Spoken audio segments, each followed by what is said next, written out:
हमारा हक है, हमारा नहीं, लोगों का हक है। केरला के लोगों का हक है, तमिलनाडु के लोगों का हक है, वेस्ट बंगाल के, पंजाब के, दिल्ली के लोगों का हक है। वो हक आप कैसे छीन सकते हैं लोगों का? आप उनका काम कैसे रोक सकते हैं? और उस 2 लाख करोड़ में से बदले में दिल्ली के लिए हमें कितना पैसा मिलता है, गैस कर सकते हैं आप लोग? 2 लाख करोड़ रुपए हम केंद्र सरकार को देते हैं दिल्ली के लोग मिलकर इनकम टैक्स में, और उस 2 लाख करोड़ में से दिल्ली के लोगों को एक साल में 325 करोड़ रुपए मिलते हैं। इतना तो अंग्रेजों ने भी नहीं लूटा होगा 100 साल में जितना ये लोग लूटे।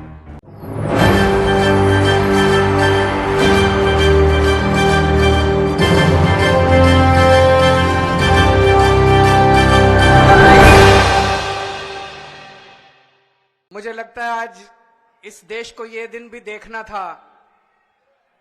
ये जंतर मंतर वो जगह है जहां पे इस देश की प्रजा सरकारों के एक्सप्लॉयटेशन से तंग आके यहां पे धरने प्रदर्शन करने आती है।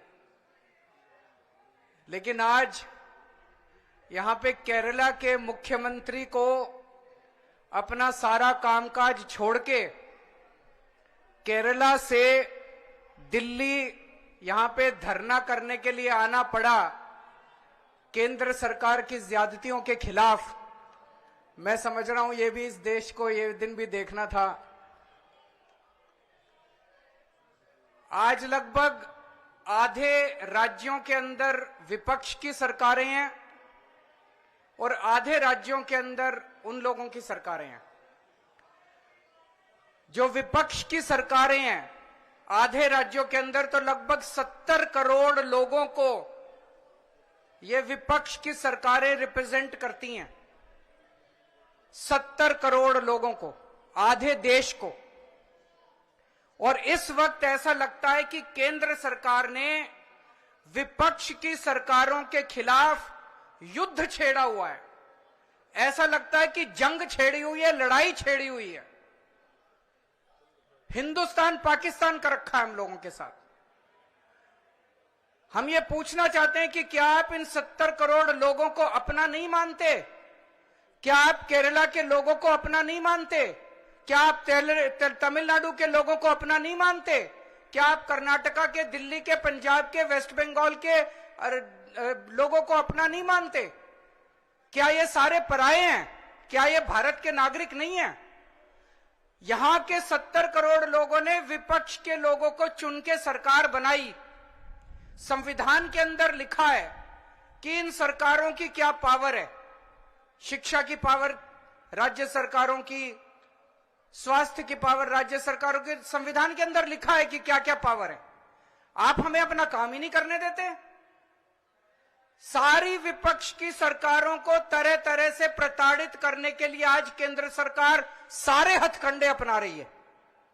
मोटे मोटे तौर पे देखें तो 3 तरह से केंद्र सरकार विपक्ष की सरकारों को तंग कर रही है। सबसे पहला, केंद्र सरकार जायज फंड, जो हक है राज्यों का, वो फंड नहीं दे रही है। दूसरा तरीका, गवर्नर्स के और लेफ्टिनेंट गवर्नर के जरिए रोज काम में टांग अड़ाती है, हर काम में टांग अड़ाती है।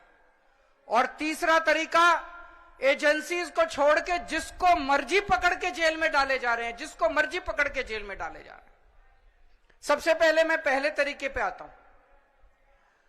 यहां पे पिनरई विजयन साहब बैठे हैं, पंजाब के मुख्यमंत्री बैठे हैं, मैं दिल्ली का मुख्यमंत्री और कई सारे राज्यों के मंत्रीगण आए हुए हैं। हम सारे रोज इस बात को झेल रहे हैं कि जो जायज फंड उस राज्य के बनते हैं वो फंड हमें नहीं दिए जा रहे। अगर केरला के लोगों को उनके हक के फंड नहीं दिए जाएंगे तो काम कैसे चलेगा? सरकार कैसे चलेगी? केरला की सरकार कैसे चलेगी? तमिलनाडु की सरकार कैसे चलेगी? और हम यहां भीख मांगने नहीं आए। विजयन साहब यहां पे अपने घर के लिए, अपने परिवार के लिए पैसे मांगने नहीं आए, अपने बच्चों के लिए, अपने बीवी बच्चों के लिए पैसे मांगने नहीं आए।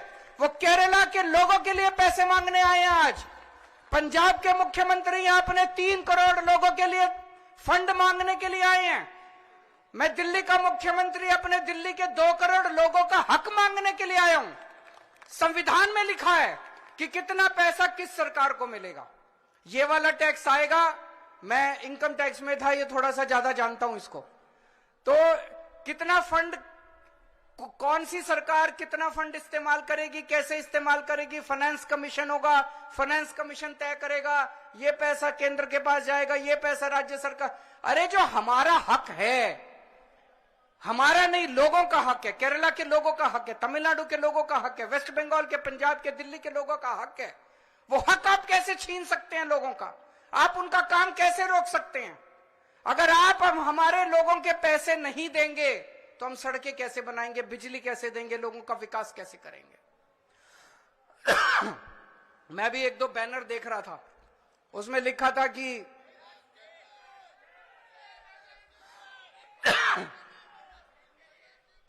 केरला के 8400 करोड़ रुपए रोके हुए हैं। और मान साहब से मैं थोड़े दिन पहले बात कर रहा था, पंजाब के भी 8000 करोड़ से ज्यादा फंड रोके हुए हैं। अब एक एक फंड, अभी पंजाब सरकार थोड़े दिन पहले सुप्रीम कोर्ट में गई कि हमारा पैसा रिलीज नहीं कर रहे, आरडीएफ का पैसा, आरडीएफ लगभग 4-5 हजार करोड़ बनता है, 5500 करोड़ रुपया आरडीएफ का, रूरल डेवलपमेंट फंड का पैसा इस्तेमाल रिलीज नहीं कर रहे। केरल भी गया, सुप्रीम कोर्ट की हेयरिंग अब अगले हफ्ते फिक्स हुई है और तुरंत केंद्र सरकार से फोन आ गया, आइए बैठ के बात करते हैं। तो हम छोटी छोटी बातों के लिए सुप्रीम कोर्ट जाएंगे क्या? ये क्या बदतमीजी है? आप अपना काम क्यों नहीं करते? हम हर चीज के लिए सुप्रीम कोर्ट के पास और भी तो बहुत काम है। सुप्रीम कोर्ट भरा हुआ है केसेस से, जनता के केसेस से। हम अपने फंड लेने के लिए भी, हमें फंड लेने के लिए जंतर मंतर पे आके बैठना पड़ेगा। आप लोगों को जान के ताज्जुब होगा, दिल्ली के लोग मिलके साल में 2 लाख करोड़ रुपए का इनकम टैक्स देते हैं, 2 लाख करोड़। और उस 2 लाख करोड़ में से बदले में दिल्ली के लिए हमें कितना पैसा मिलता है, गेस कर सकते हैं आप लोग? 2 लाख करोड़ रुपए हम केंद्र सरकार को देते हैं दिल्ली के लोग मिलके इनकम टैक्स में, और उस 2 लाख करोड़ में से दिल्ली के लोगों को एक साल में 325 करोड़ रुपए मिलते हैं। इतना तो अंग्रेजों ने भी नहीं लूटा होगा 100 साल में जितना ये लोग लूट रहे हैं। ये तो हद हो गई है। तो कपिल सिब्बल साहब का स्वागत है। दूसरी चीज, गवर्नर्स और लेफ्टिनेंट गवर्नर्स के जरिए ये जिस तरह से सरकारों को तंग कर रहे हैं, संविधान के अंदर साफ साफ लिखा है कि ये हमारे सब्जेक्ट्स हैं। उन सब्जेक्ट्स के अंदर भी रोज गवर्नर हर राज्य के अंदर टांग अड़ा रहे हैं। सबसे इंटरेस्टिंग तो अभी पंजाब के अंदर हुआ। पिछले साल पंजाब सरकार ने बजट सेशन, अपनी असेंबली का बजट सेशन कॉल करने के लिए गवर्नर के पास फाइल भेजी। गवर्नर ने बजट सेशन करने की परमिशन नहीं दी। सोचिए, एक चुनी हुई सरकार, फुल स्टेट, उसका मुख्यमंत्री, उसकी कैबिनेट प्रस्ताव पारित करके कहती है कि हम फलानी तारीख से बजट सेशन बुलाएंगे और उसमें राज्य का अगले साल का बजट पास करेंगे। गवर्नर ने बजट सेशन की भी परमिशन नहीं दी। अल्टीमेटली सुप्रीम कोर्ट जाना पड़ा। सुप्रीम कोर्ट ने गवर्नर को खूब लताड़ा। लेकिन प्रॉब्लम यह है कि इनको लताड़ का, गाली गलौज का, इनको सुप्रीम कोर्ट रोज लताड़ता है इन लोगों को, इनको कोई फर्क ही नहीं पड़ता।